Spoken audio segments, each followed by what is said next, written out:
He started flip-flopping like a fish out of water. The Fed cut the federal fund rate and interest rates went up.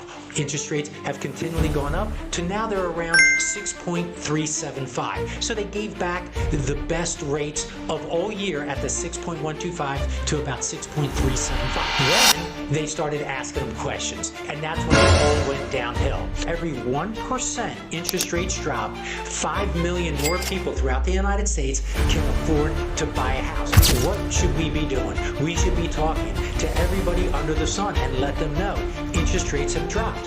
Why is October the best time to buy? There's still a lot of inventory. There are less buyers, so that means there's less competition. Welcome to the Real Estate Show with Pat Lopez, where we talk everything real estate. For this show, I'm going to talk about the Fed, what happened on September 17th, why the Fed cut the federal fund rate and interest rates went up. Also, big news, Compass bought Anywhere. Who's Anywhere? Well, stay tuned and you'll find out. So let's jump into the interest rates. Why did interest rates go up? Well, the Fed on the 17th cut the interest rates by 0.25%, the federal fund rate. Then right after that, Jerome Powell had a prepared speech and spoke about what the Fed was doing. Then they started asking him questions, and that's when it all went downhill. He started flip-flopping like a fish out of water. So he wasn't given a direct lines of question where the market wanted to hear.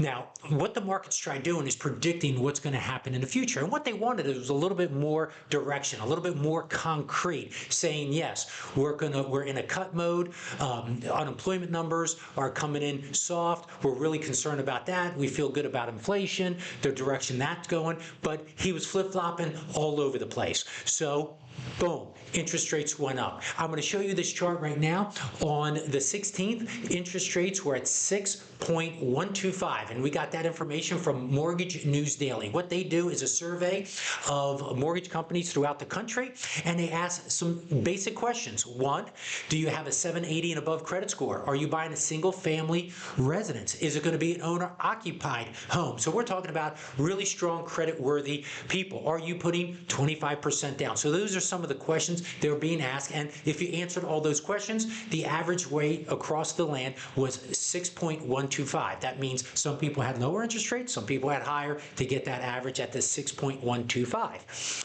Well, the next day, interest rates went up. You can see the chart. Interest rates have continually gone up to now they're around 6.375. So they gave back the best rates of all year at the 6.125 to about 6.375. Once again, lenders may be a little bit lower or a little bit higher, but generally that is where rates are. And that's because of what Jerome Powell said, who is the chairperson for the Federal Reserve, and also some of the governors. We're talking about the Cleveland president, the Philadelphia president, and so on and so forth throughout the country, because they're also voting members. They also came out with some of their insights and some of their comments. Now, check out the dot plot. Now, what is a dot plot? A dot plot is where they survey the Fed governors and say, hey, what do you plan on doing with the federal fund rates? Where do you think rates should go? Now, if you look at this dot plot, you had one member, we don't know which one it is because this is anonymous, but one member said, hey, don't cut rates at all. Well, they already cut that 0.25%. Then you had 4 governors or 5 governors talking about, hey, let's lower the rate 0.25%, which they did. Then you have 2 governors saying, hey, let's lower it another 0.25%, and we having a meeting in October is the next Federal Reserve meeting. And then you had the majority, 9, said, hey, we should cut 2 more times in October and in December. So the majority of the group is saying 2 more cuts, and then there was one saying, hey, we should cut, 3/4 of a point, a full point,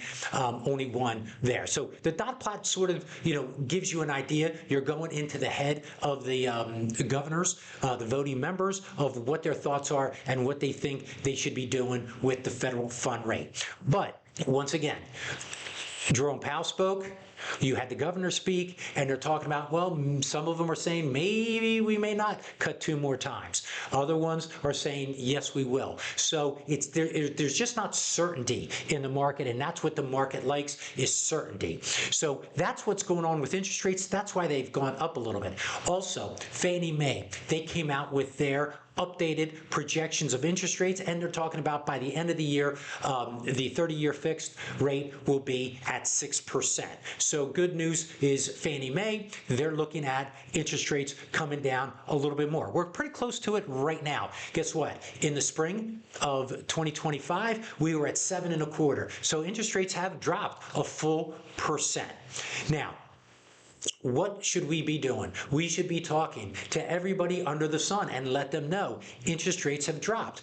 Remember, NAR, and I've said this a million times, NAR did a study and they showed for every 1% interest rates drop, 5 million more people throughout the United States can afford to buy a house. Affordability becomes better. Also, days on market are much longer nationally. Remember, real estate's local, so you could be in certain markets where it's still hot. In the Northeast, still relatively hot, and homes aren't staying on the market as long, but then you have other parts of the country where it is a much softer market. And days on market is much longer, and there's price cuts. So right now, Redfin comes out, Realtor.com, they come out every year where they talk about how October is the best time to buy. Why is October the best time to buy? There's still a lot of inventory, and right now we're 20% higher in inventory than where we were last year. 20% more nationally, more inventory than we were last year. And there are less buyers. So that means there's less competition. So So that means October is generally when you can get your best deals. So let everybody know the Fed cut rates. Rates have come down. They've come down a full percentage points from their high in 2025 in the spring. And hey, the market's a little bit softer. Sellers are more apt to do price cuts and will negotiate better. So that's what's going on with the interest rates. We're going to see really what happens overall with the Fed. This week coming up, we have the PCE coming out, and that's the favorite inflation guide for the Fed. That's coming out. And of course, we're going to be watching the unemployment numbers, because right now the Fed has said Fed over inflation. Jobs over inflation, jobs over inflation, okay? That is big. That's what they're really watching for, is the job market, because they do have a dual mandate. That's price stabilization and full employment, okay? But right now they're more concerned with the jobs. Okay, so now, big news, and we're going to end the pod. Big news, we have Compass bought Anywhere. Now, who is Anywhere? Well, guess what? Anywhere owns a bunch of real estate companies. They own Coldwell Banker, they own Century 21, they own Sotheby's International, the Cochrane Group, and ERA, and there's several others they own. So Compass bought them. So now Compass is doing mergers, acquisitions. They're trying to get big as big can be. Now, we don't know 100% what's going to happen. Are they going to change Century 21